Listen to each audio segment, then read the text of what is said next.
तो दुख का निमित्त होते हुए भी वृत्ति नहीं होती तो दुख ही नहीं मिलता। दुख का निमित्त होते हुए भी अहम दुखी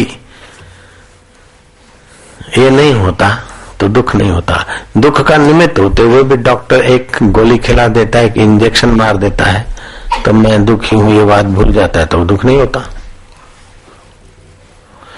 लेकिन दुख निवृत्ति ही जीवन का उद्देश्य नहीं है।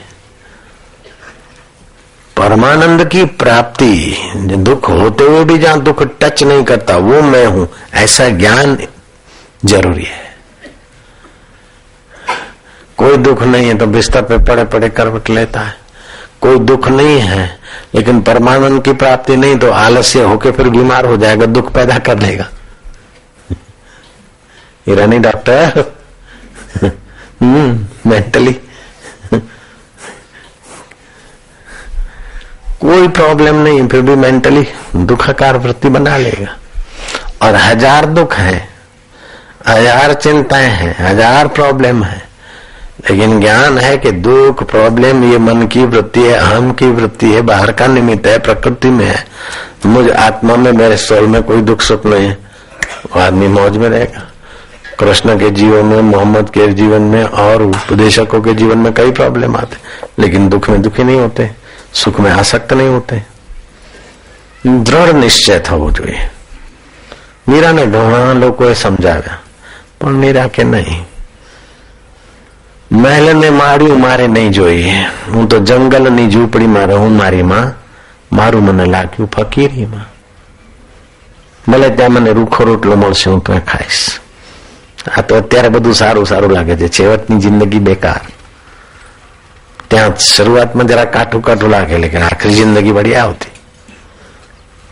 आध्यात्म जगत में शुरू में संसार में सुविधा दिखती है और आश्रम में इधर उधर जरा तपस्या में कठिनाई लगती, लेकिन वो कठिनाई भी अंत में अमृतमय सुख देती और संसार की सुविधा अंत में जहर से भी ज्यादा दुख देती। प्रज्ञा को, बुद्धि को ईश्वर में स्थिर करें, आत्मा में स्थिर करें। कैसे हो कि प्रसादे सर्व दुखा नाम, प्रसाद से सारे दुखों का अंत होता।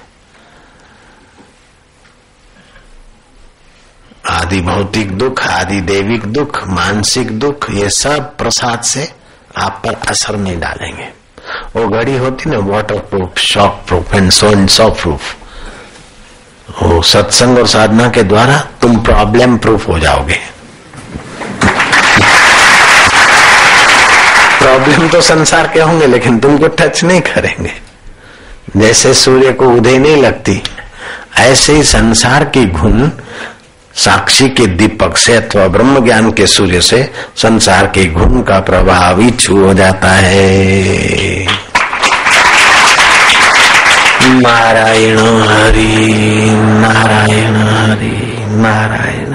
अध्यात्म ज्ञान की कमी के कारण ही सारे दुख, सारी बेचैनी, सारे संघर्ष, सारी अशांति, सारे प्रॉब्लम क्रिएट होते हैं। अध्यात्म ज्ञान नित्यत्वम तत्व ज्ञानार्थ दर्शनम एतद् ज्ञानम इति प्रोक्तम अज्ञानम यत् तो अन्यथा। आत्मज्ञान में नित्य स्थिति और तत्व ज्ञान के अर्थ को समझना, तत्व ज्ञान के अर्थ को समझना, यह ज्ञान है और इससे विपरीत है और अज्ञान है। खंड खंड को समझना ये अज्ञान है, लेकिन खंड खंड में जो अखंड छुपा है, एक एक में आसक्त होने की अपेक्षा अनेक में जो एक है उसको जानना, फिर न पकड़ना है न छोड़ना है। तो फिर महाराज खाएंगे क्या, कमाएंगे क्या? वो खाना कमाना स्वाभाविक होता रहेगा। जरा जरा बात पे जो हृदय घबरा जाता है, कूदता है, कुछ कर्म करने से पाप लगता है, कुछ कर्म करने से पुण्य लगता है।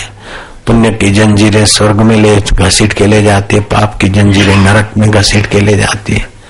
फिर वो पूरा होता है तो विधि की जंजीरें उठाकर किसी गर्भ में फेंक देती है। ये सब तत्व ज्ञान के अभाव के कारण होता है। जैसे स्वप्न देखा सपने में आप सेठ बन गए, पैसे बहुत हो गए, इनकम टैक्स का टेंशन हो गया और दरोड़ा पड़ा, आप घबराए। बीमार हुए, आप घबराए, बेटा लोफर हो गया, आप दुखी हुए। लेकिन आंख खुली तो देखा कि बेटा भी मेरी चेतना थी, इनकम टैक्स वाला भी मेरी चेतना थी, रुपए कमाए वो भी मेरी चेतना थी, और रुपए ले गए इनकम टैक्स वाले सपने में तो भी मैं ही था। आंख खुलते ही सपने के सुख दुख छू हो जाएंगे। ऐसे ही तत्व ज्ञान होते ही इस संसार के सुख दुख छू हो जाएंगे, अपना ज्ञान प्रकाश में रहेगा। भगवान शिव को ये तत्व ज्ञान का आनंद है, ध्यान करते करते तत्व में टिके हुए। भगवान विष्णु क्षीर सागर में इसी तत्व स्वरूप में शांत। भगवान ब्रह्मा जी इसी तत्व ज्ञान में समाधिस्थ रहते और फिर संकल्प से सृष्टि बनाने का सामर्थ्य आता है। आधा घंटा सुबह दोपहर शाम को थोड़े दिन इस तत्व ज्ञान में शांत हो जाओ तो आपकी कार्य क्षमता बढ़ जाती, समझ बढ़ जाती, सुख बढ़ जाता है, योग्यता बढ़ जाती है, नित्य नवीन ज्ञान उभरता है। जो तत्व ज्ञान आत्मज्ञान के तरफ है उसको ज्ञान पाने के लिए और कोई छोटी मोटी किताबें रटनी नहीं पड़ती, उसका नित्य नवीन ज्ञान उभरता रहता है। उसको खुशी के लिए चिकन पार्टी यहाँ, डिस्को डांस यहाँ, पॉप संगीत आदि की गुलामी नहीं करनी पड़ती, उसका सुख अपने आप छलकता है। उसको आरोग्य के लिए और टॉनिक नहीं लेनी पड़ती, उसका नित्य नवीन सुख उसके कण कण में आरोग्यता उभारता है।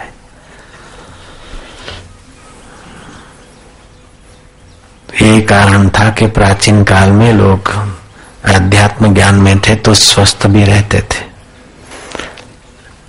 दीर्घजीवी भी रहते थे, प्रसन्न भी रहते थे, ईमानदार भी रहते थे।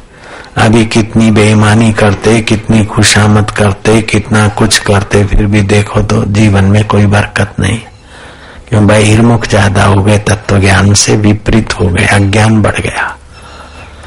मैं फलानी जाति का हूं, मैं फलाने धर्म का हूं, मुझे ये मिले तब सुखी हो जाऊंगा, इसको हटाऊंगा तब सुखी होऊंगा, ये मर जाए तो मैं सुखी हो जाऊं, ये जन्म जाए तो मैं सुखी हो जाऊं। तत्व में न मौत है न जन्म है, न पाना है न छोड़ना है। तत्व तो ज्यों का त्यों है और वो नित्य है, वो सदा है, सर्वत्र है और सबका अपना आपा है। प्राइम मिनिस्टर की सीट